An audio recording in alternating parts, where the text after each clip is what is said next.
So this is Avantasia, the Scarecrow. Nice Lone Wolf, thank you for this request. Love Avantasia. Some amazing tenorisms happening here. Let's hit it. Avantasia, the Scarecrow.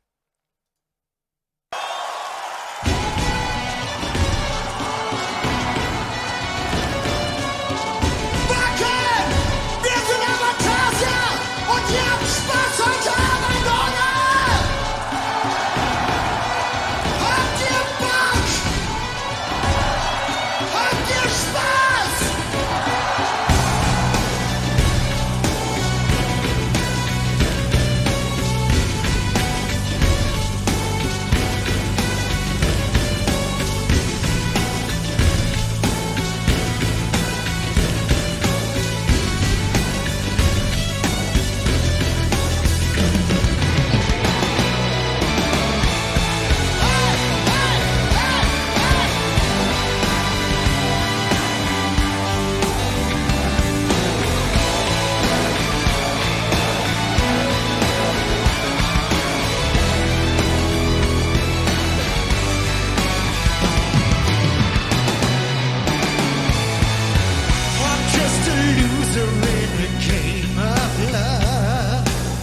I'm just a stray boy in the shade.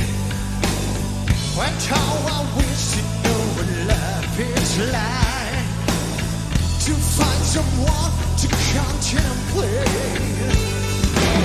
Lots of lights in a million mountains, gonna crack the tunnel dust, diamond I've got to contain. I'm walking through the fog, getting deep into the black, with the psychiatric train. Don't come in.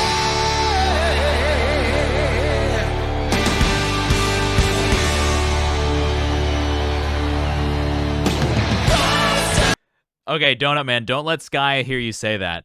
But I do agree, Tobias Samet is a great example of someone who has relied on that traditional power tenor technique, akin to Bruce Dickinson, akin to, I think Dio was the original pioneer of it. Uh-oh, Sky. No, but he's not completely wrong, right? There's this traditional high power. I call it the power tenor technique. I never gained that vocabulary from anyone. I just kind of started saying it, and it's the kind of thing where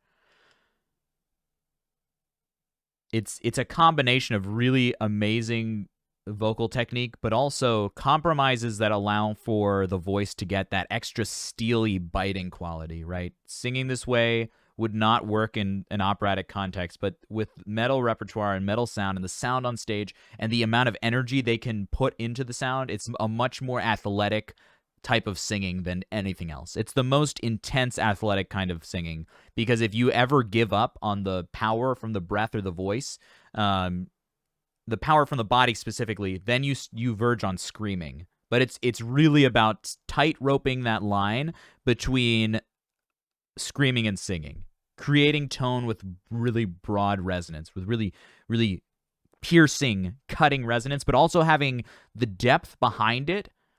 Just like in opera, just like in classical technique, the chiaro and the scuro, it's just compressed in a much more powerful way. So you still get that immensely wide vibrato. It's a much wider vibrato than operatic singers, but it still has compression in it. It's like compressing the sound to the point where you can create vibrato on a heavier set vocal fold, which creates a wider vibrato. You still have depth in the sound, and you still have that cutting power. It's that incredibly thrilling high male voice that we love, right? It's not a wobble though, right? But it's not a wobble, right? A wobble has elements of glissando between them. It's like a slide. The vibrato would have a slide. These power tenor techniques, Tobias and Bruce and Dio, they don't have a wobble, right? It's just a very wide vibrato. And that comes from the amount of air pressure that they're managing below the larynx, right? That's the key here. I mean, Tobias is a freak of nature, man. He can do some crazy stuff for a really long time. And it's all in the power of the...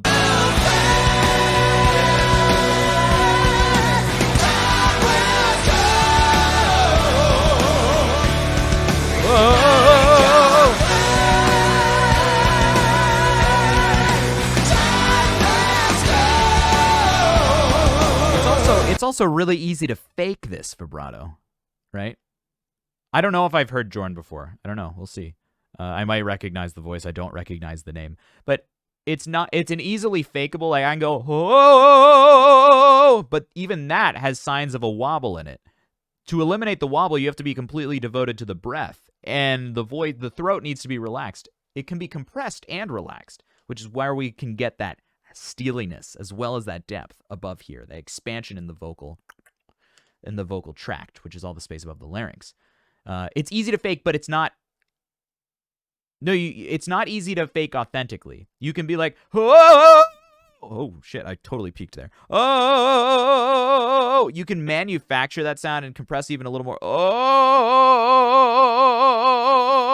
but if you tried actually singing up high like that, and for a long period of time, your voice would completely shred with that amount of tension that it takes to fake that sound, right?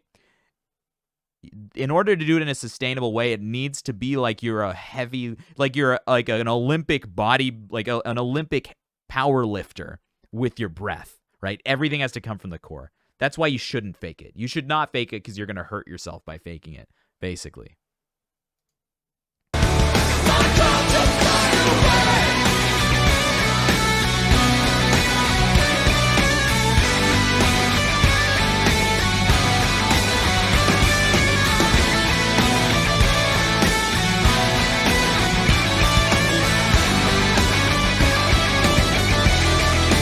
Hey, Super D.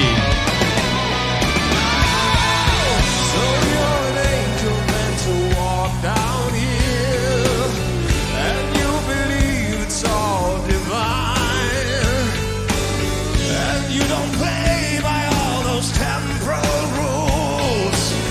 You watch the world begin to die.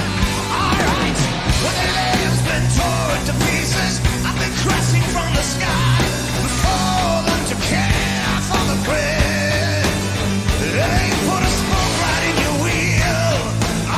Shit, dude.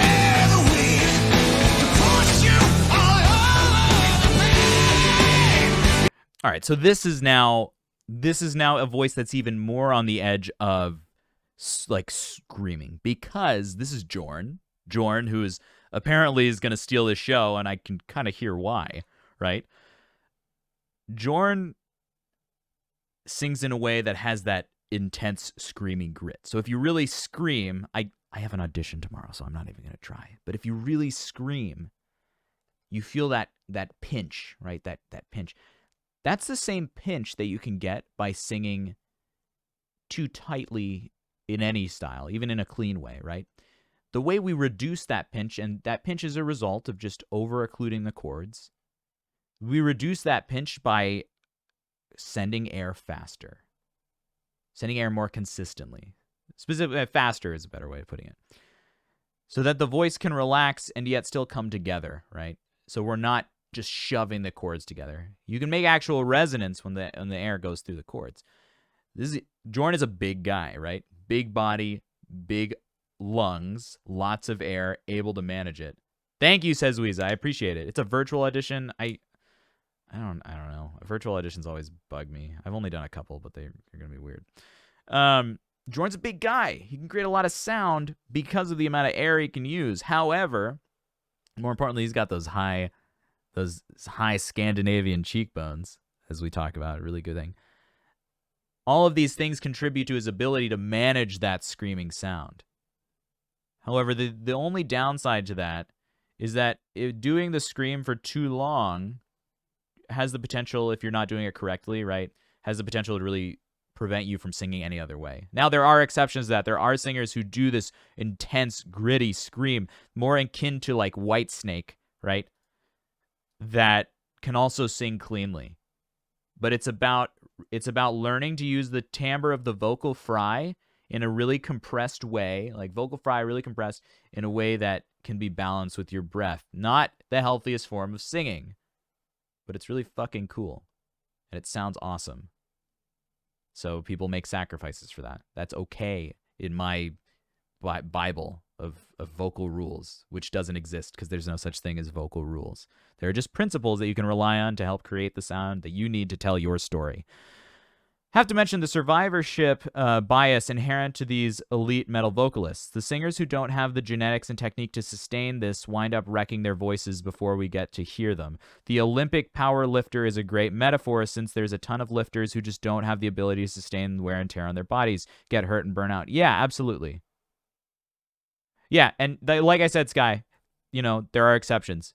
People can do it. People, whether it's anatomy or whether it's the way they would nurture their voice, took their time or maybe just figured it out, right? There are opera singers who never learn how to sing properly just because they just didn't get it, either from anatomy or they just didn't figure it out. They were trying the wrong things, weren't learning from the wrong people, didn't do enough, whatever. There are always exceptions, and that's the world we live in. And that's why we celebrate these great singers. But even with science, even with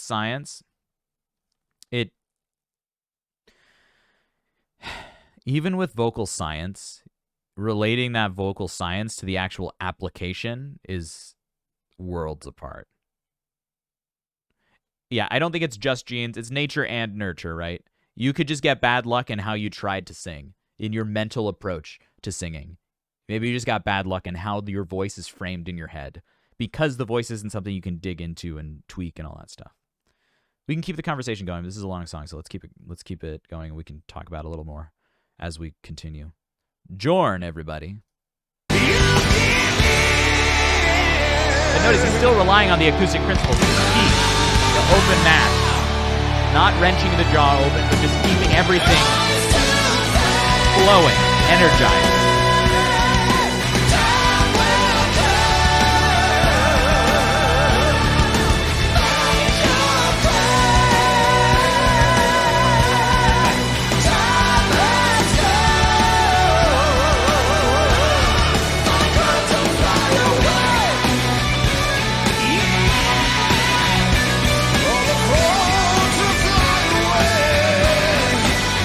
Mouth is barely open.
Oh!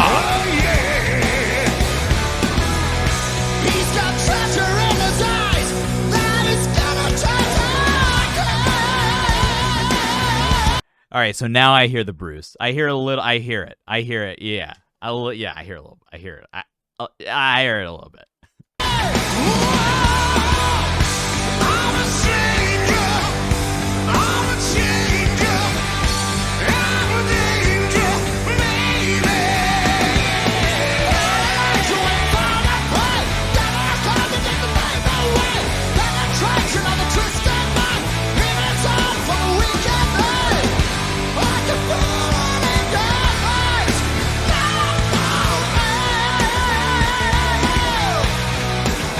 Wow. Okay, check out. Let's see if we can nail it. So he's kind of like shredding his chords right now. Like very, very unsustainable. He's not sustaining the pressure, but he's keeping the sound going. Like he's not getting up. The reaction to, like, for example, a voice crack is your voice's reaction to not being able to sustain healthy pressure. He's eliminated that reaction, right? That's part of training. That's part of technique, right? So it's still happening, right? In a live professional environment, when things don't happen, as a professional, you have to keep going, and he's doing that perfectly well. Check out the tongue, man. Watch in this next couple seconds what's happening with his tongue, because it's a really unique thing that I really do think only happens. It sometimes happens with young classical singers, not in as dramatic way, but I think it happens this way we'll talk about it. Just watch.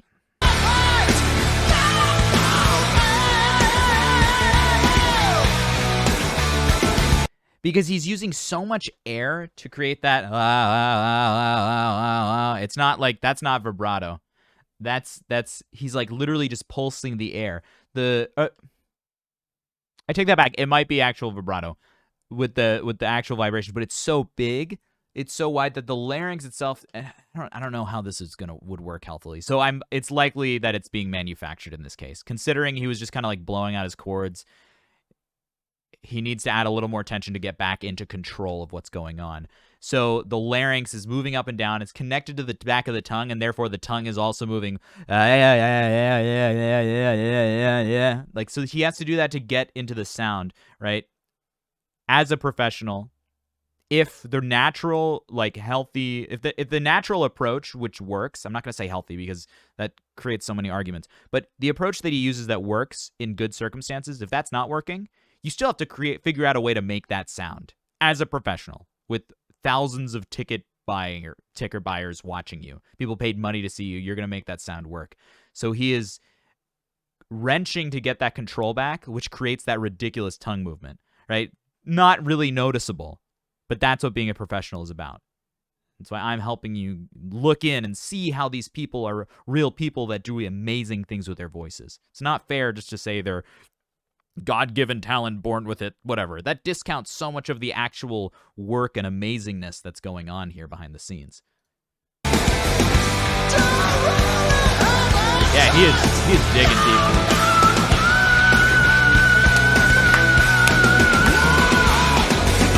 It doesn't matter, man. It's just it doesn't. When you do that, come on. Oh, it's a different register, so it's not relying on the same type of. It's harder to sing in that lower space with that much power than it is to go up to that right? You release and you add a lot more air to that, and then you can get something more akin to what he's doing. But it's easier to find that pocket for those higher notes because it's a smaller vibration, and all you have to do is open up the vocal tract to create that timbre. I say all you have to do. It's simple, but it's really difficult to make that happen. However, it's easier than letting the full chords phonate in a way that has that really powerful vibrato. So in a way, it does make sense that he's more ready to do that than he is to sustain that higher thing, especially if he's tired or whatever it is.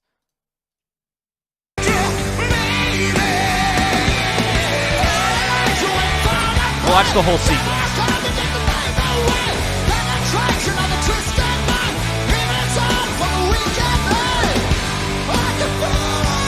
Tracking, unsupported. Manufactured vibrato because he needs to make it sound that way.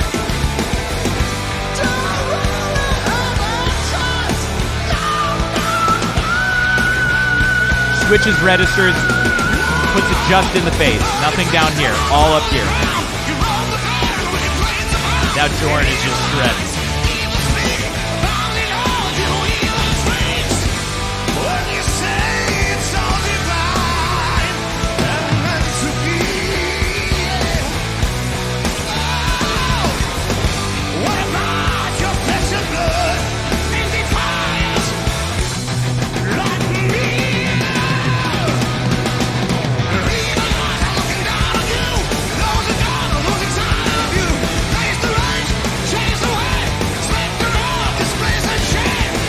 Not making a single sound. He's literally just mouthing it, giving his voice a rest. Tobias said it.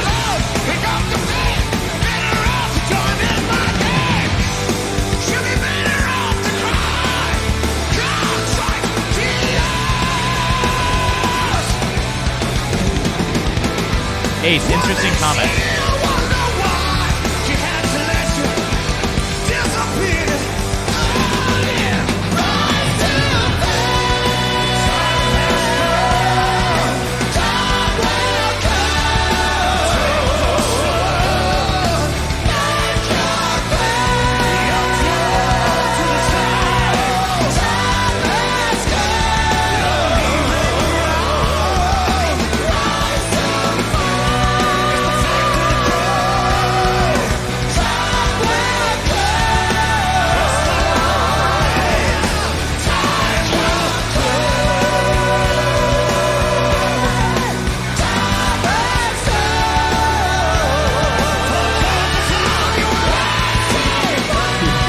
Rock out, motherfucker. Let's go.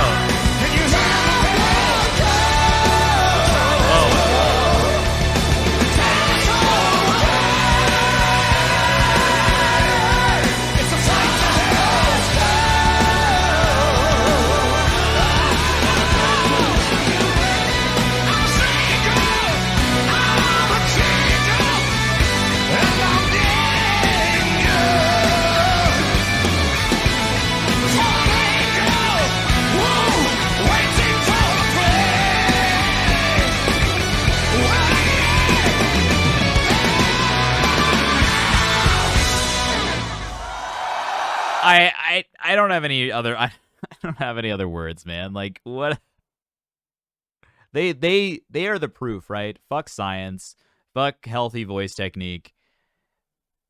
This is, I mean, singing is very, very carnal. It's tribal. All performing is. It's like you either do it or you don't. If you're trying to be an actor, you can either move us with your acting or you don't. You either create art or you don't. At the end of the day, that's my wholehearted belief. I am here to assist those to create the best art they can, give people the tools that they need. I am working on cultivating my own tools to create my own art. But at the end of the day, I'm also accepting that if I either do it or I don't. As a teacher, I either help you or I don't. As a singer, I either do it or I don't. These guys, the people we watch on these streams, they just fucking do it. You got to dig. You got to try. Trial and error, experimentation, striving, working, giving more energy, doing anything you can just to do it. And until you can do it, never stopping. Fuck, man, it's so sick. Jorn Lande also has an album called Dio, which it's a cover album tribute to Ronnie James Dio. Oh, that would be nice. I mean, he's got that scream so covered, and that's my least comfortable thing talking about and working about. Fuck, so good. Let's talk about longevity for a second. Because Ace, you mentioned that this was not as good as the more recent Vakken performance. And part of the reason, it's so, in this genre, so many people just shred their voices early before we can even hear them do something well. Oh, you said the Vakken was better? This was better. Yeah. So you said this was better than the more recent Vakken recording, in which more time has passed, right? Let's talk about vocal longevity. No matter how healthy you sing, quote unquote healthy, right? This is everyone's like trigger word when it comes to vocal ability or whatever, no matter how healthy you sing, singing is still a natural overusage of the actual anatomy of vocalism, right? Singing of any kind. So specifically high voices, and even more specifically high-voiced male voices, high male voices, right, have a more difficult time sustaining vocal ability as like years go by. So even if you did figure out a way to scream every night and make this timbre every night and make it work every night, over the course of years, you're going to face vocal difficulties. Even like classical tenors who sing on the breath with resonance and everything, even they face that earlier than anyone else, because you're still using this tiny muscle the size of your thumbnail a lot more than it was designed for. No one can sing forever. The voice deteriorates like your eyesight, like your memory, like anything else.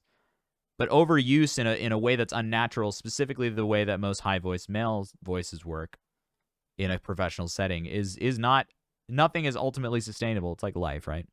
But it makes sense. As time goes on, you'll see that deterioration faster, especially in high-voiced males. You'll see that deterioration in other people as well. Less so in baritones, as in like Hank Port can sing the crap out of anything still, likely. I mean, obviously he's probably seen some deterioration as age happens, but it's not as physically intense of a scenario with baritones. Sopranos and most female voices have also, like, they're smaller chords, but they're also usually using them less often. I think with belters, it'll be interesting to see, over the next 10, 20, 30 years what Brittany Slays does, because she sings with a very intense subglottic pressure for a soprano. And I'm very just interested to see, what happens. I wish her all the best, of course. But as pioneers of their own style, which most of these metal musicians, singers are, it's just going to be valuable for the whole community as it is. Yeah, Rob Halford holds up fine with time, but he's also, if you listen to him earlier and later, there are elements that have stayed true, which is kind of part of that, what I was talking about earlier, that luck of the draw idea of like, oh, he found the right approach early, right? He found the right approach early. There's always core tone in his sound, but he doesn't take the same risks that he did when he was younger, because there were certain things that weren't ultimately sustainable. And that's part of everyone's pursuit of singing. He still sings incredibly well, but there are refinements that have been made that don't detract from the art, but refine the actual process of singing for him. I think we've talked most about what Flora's done between like After Forever revamp and now Nightwish,